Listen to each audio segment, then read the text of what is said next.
Bu yo'lning yuzda qismidagi mana bu birinchi artizanimizning yonidagi bu Farg'onaning Qo'shtepa tumanidan olib kelingan tok ko'chatlarimiz 8 xil turdagi edi. Buni ichida Ketmasxon Husayni,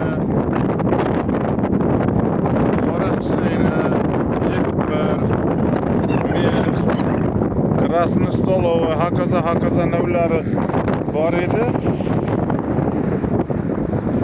Shuni ichida hozir biroz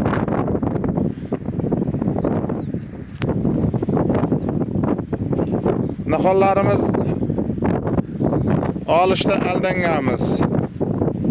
Ularni qanday sug'orish, qanday tizimi, ko'kartirish usuli bizga endi tushunib yetdik. Ular shu nortni tokdan qirqib kesib olgandan qalamchasini shu qanaqadir ximikatlarga botirar ekandagin, uni birdan soqol qilib, pataksimon qilib ko'kartirib tashlaykan. Ximikatga botirgandan keyin u o'zidan zo'riqib ketib ildiz chiqarib ekan, lekin o'q ildiz bo'lmas ekanda. Mana biz yerda o'zida kuzda tabiiy nihol yetishtiramiz tok ko'chat qalamchadan. Bizda o'q ildizlar bo'ladi. 5 ta, 6 tagacha katta o'q ildiz bo'ladi. Ulardagidek soqolli bo'lmaydi. Keyin uni bilsak, bu soqolli patak ildiz Makka jo'xori bilan bug'doylarnikiga o'xshab uchiqir ildiz otmas ekan. Biz yetishtirgan qalamchalardan yetishtirgan bu yerda tagiga qarab ildiz qoldiradi. Ana undan siz haqiqiy tok ko'chat nihol hosil olishga ulgurasiz bo'ladi. Ximikat bilan zo'riqtirib undirilgan ildiz ottirilgan ko'chat hech qachon uzoqqa bormas ekan.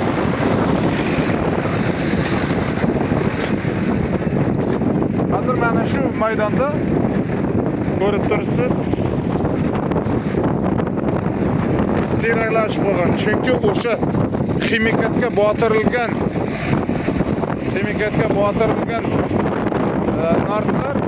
nort o'zida majburiy pataksimon soqolli ildiz chiqarar ekan. Lekin u yerga kelgandan keyin tok shakliga kelib, uni unumchanligi yo'qolib ketar ekan. Shuning uchun shunaqangi ko'chat olishda juda e'tibor bo'lishingizni so'rayman. E'tiborli bo'lingizlar. Mana shu tok qilaman degan, daraxt qilaman, bog' yarataman deganlar ximikatga bo'ktirilgan, keyin ildiz orttirilgan nihollardan olmangizlar. Tavsiya qilmayman. Bekzodjon nimagadir chiroqni o'chirib yoqdi.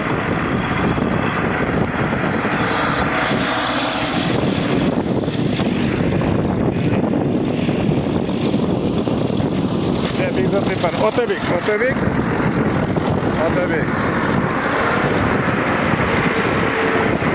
Молодец.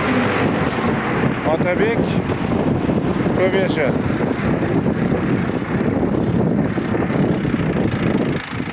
Doniyor kuch-quvvat bersin.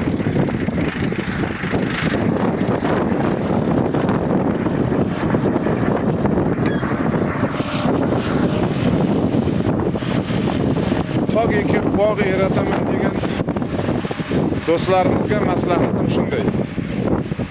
Ko'chat olishda juda ham ehtiyot bo'lingizlar.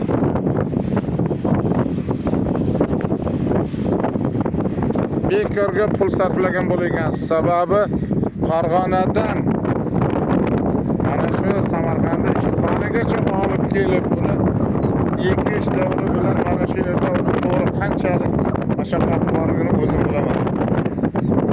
Salafonlarga o'rab, suv sepib deganimiz befoyda ekan. Chunki ximikatga bo'ktirib